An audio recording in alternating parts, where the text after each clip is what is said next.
اور ایک یہ ہے سرکش شریر. ان للطاغین لشر مآب، یہ جو سرکش لوگ ہیں ان کا بہت ہی برا انجام ہے، برا ٹھکانہ ہے. جہنم یصلونہا، وہ جہنم ہے جس میں وہ داخل ہوں گے. فبئس المہاد، اور کیا ہی برا ہے وہ ٹھکانہ، آرام کی جگہ. ھذا فلیذوقوہ حمیم وغساق، یہ ہے اب چکھیں اس کو، یہ گرم پانی کھولتا ہوا اور یہ پیپ، یہ ان کو ملے گی. وآخر من شکلہ ازواج، اور کچھ اور بھی اسی طرح کی انتہائی مکروہ اور ناگوار چیزیں ان کو ملیں گی وہاں پر، جن میں سے ایک چیز ہم پڑھ چکے ہیں، وہ شجرۃ الزقوم بھی ہوگا.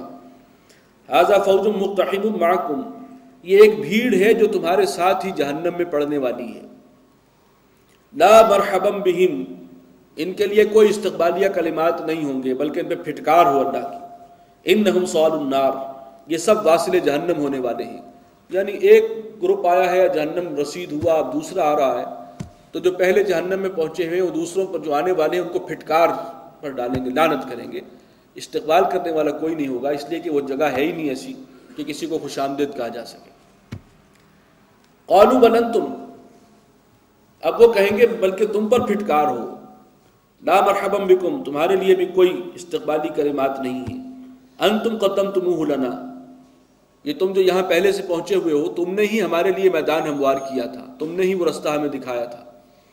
فبئس القرار، اور یہ جگہ تو بہت ہی بری ہے ٹھہرنے کی.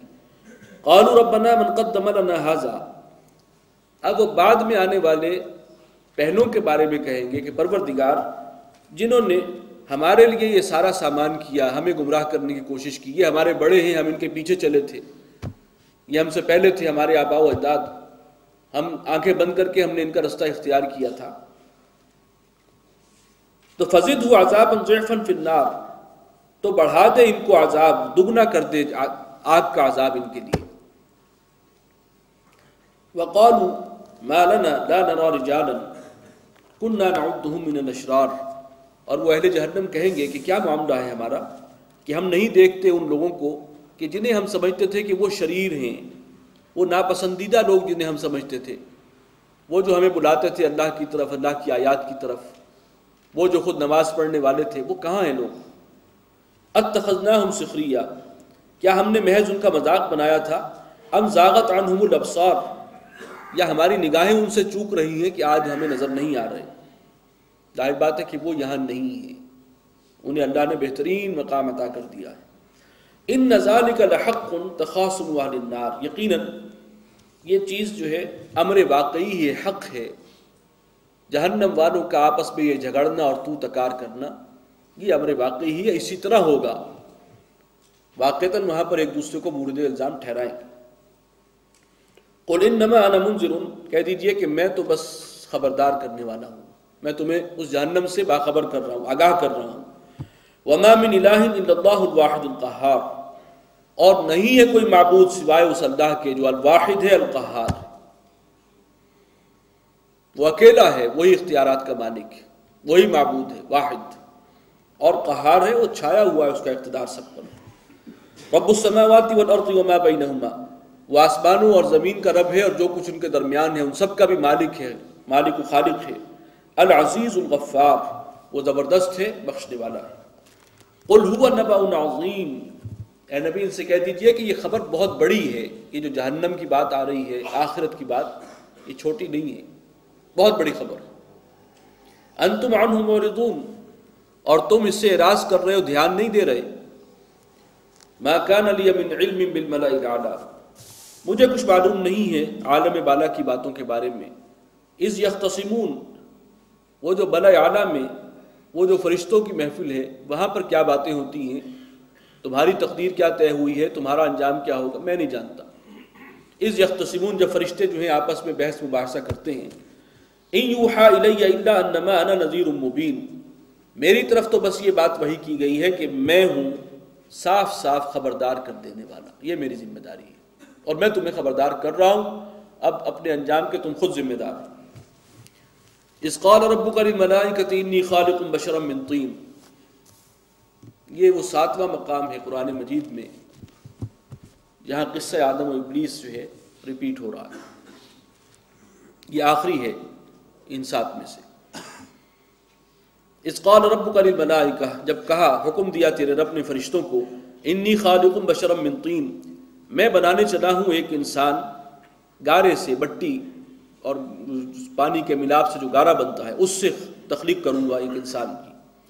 فَإِذَا سَوَّيْتُهُ، تو جب میں اس کے نوک پر سوار دوں، بالکل درست ناک نقشہ درست کر چکوں، وَنَفَخْتُ فِيهِ مِن رُوحِي، اور پھونک دوں اس میں اپنی روح میں سے، فَقَعُوا لَهُ سَاجِدِينَ، تب گر پڑنا اس کے سامنے سجدے میں۔ یہ بات اسی طریقے سے ہم اس سے پہلے سورہ حجر میں پڑھ چکے ہیں، فَإِذَا سَوَّيْتُهُ وَنَفَخْتُ فِيهِ مِن رُوحِي فَسَجَدَ الْمَلَائِكَةُ كُلُّهُمْ أَجْمَعُونَ، تو سجدہ کیا فرشتوں نے سب کے سب اکٹھے ہو کر، بغیر کسی ایکسیپشن کے، الا ابلیس، وہ ایکسیپشن اگر تھی تو وہ ابلیس تھا، وہ بدبخت، اور وہ سورہ کہف میں یہ بات آ چکی ہے، وہ جنات میں سے تھا، فرشتوں میں سے تھا ہی نہیں۔ استکبر وکان من الکافرین، اس نے استکبار کیا، تکبر کا مظاہرہ کیا، اور وہ تھا ہی ناشکروں میں سے۔ قال یا ابلیس ما منعک ان تسجد لما خلقت بیدی، اللہ تعالیٰ نے کہا، فرمایا، اے ابلیس تجھے کس چیز نے منع کیا سجدہ کرنے سے اس چیز کو جسے میں نے اپنے دونوں ہاتھوں سے بنایا ہے۔ یہ الفاظ اسی جگہ پر آئے ہیں، یہ ایک نئی بات ہے جو یہاں پر آئی ہے کہ میں نے اس آدم کو دونوں ہاتھوں سے تخلیق کیا ہے۔ اب اس سے کیا مراد ہے؟ ظاہر بات ہے کہ اللہ کے ہاتھ ہمارے ہاتھوں پر تو قیاس نہیں کیا جا سکتا، یعنی کل تخلیقی اللہ تعالیٰ کی جو صلاحیتیں ہیں ان کا یہ ماسٹر پیس ہے، بڑے اہتمام سے، جیسے ہم کہتے ہیں دونوں ہاتھوں سے بڑے اہتمام سے کوئی کام کرنا، یہ ایسا ہی نہیں ہے سرسری طور پر کوئی مخلوقات میں سے جو ہے بن گیا، یہ خاص ہے، اس کا معاملہ مختلف ہے۔ اور اسی کی ایک توجیہ وہ بھی ہے کہ اللہ تعالیٰ کے دو عالم ہیں، عالم امر اور عالم خلق، سورہ اعراف میں ہم پڑھ چکے ہیں۔ یہ روح کا تعلق عالم امر سے ہے، اور یہ جسد جو ہے ہمارا یہ خاکی ہے، اس کا تعلق عالم خلق سے ہے، اس کو مٹی سے گارے سے بنایا گیا۔ لیکن وہ جو روح جس کا ذکر اوپر ہوا ہے کہ میں اپنی روح میں سے پھونکوں، وہ عالم امر کی ہے، فرشتے بھی عالم امر کے ہیں۔ اس قرآن کے لیے بھی لفظ روح آیا ہے خود قرآن میں۔ تو یہ دو الگ عالم ہیں، ان کے قوانین، ان کے نوامیس جدا جدا ہیں۔ یہ انسان جو ہے وہ واحد مخلوق ہے جس میں یہ دونوں عالم جمع ہیں، دونوں ہاتھوں سے پیدا کیا ہے۔ فرشتے جو ہیں وہ عالم امر کے ہیں، لیکن عالم خلق کی کوئی چیز ان کے ساتھ نہیں ہے۔ جنات عالم خلق کے ہیں، انہیں آگ سے پیدا کیا گیا، ان میں وہ روح نہیں ہے، وہ جو روح جس کا ذکر ہو رہا ہے، جس کی وجہ سے انسان جو ہے مسجود ملائک قرار پایا، اشرف المخلوقات قرار پایا۔ تو یہ واحد مخلوق ہے اللہ کی جس میں یہ دونوں عالم جمع ہیں۔ لما خلقت بیدی، جسے میں نے اپنے دونوں ہاتھوں سے تخلیق فرمایا۔ استکبرت ام کنت من العالین، کیا تو نے تکبر کا مظاہرہ کیا ہے اور یا تو کوئی برتر ہستی ہے؟ قال انا خیر منہ، اس نے کہا میں اس سے بہتر ہوں، برتر ہوں۔ خلقتنی من نار وخلقتہ من طین، مجھے تو نے پیدا کیا آگ سے اور اسے پیدا کیا گارے سے، انتہائی کثیف شے۔ قال فاخرج منها فانک رجیم، فرمایا کہ یہاں سے نکل اور تو ہے مردود، راندہ درگاہ۔ وَإِنَّ عَلَيْكَ لَعْنَتِي إِلَىٰ يَوْمِ الدِّينِ، اور تجھ پر میری لعنت اور پھٹکار ہے قیامت کے دن تک۔ قَالَ رَبِّ فَانظِرْنِي إِلَىٰ يَوْمِ يُبْعَثُونَ، تو اس نے ایک درخواست کی کہ پروردگار مجھے اب مہلت دے دے اس دن تک کہ جب مردے زندہ کیے جائیں گے۔ قَالَ فَإِنَّكَ مِنَ الْمُنظَرِينَ، فرمایا کہ ٹھیک ہے تجھے مہلت دے دی گئی۔ إِلَىٰ يَوْمِ الْوَقْتِ الْمَعْلُومِ، اسی وقت کے دن تک کہ جو معین ہے، معلوم ہے۔ قَالَ فَبِعِزَّتِكَ لَأُغْوِيَنَّهُمْ أَجْمَعِينَ، اس نے کہا کہ قسم ہے تیری عزت کی، تیری عظمت کی قسم، میں ان سب کو، یہ جو آدم کی اولاد ہے، ان سب کو گمراہ کر کے چھوڑوں گا۔ اللہ کو چیلنج کر دیا۔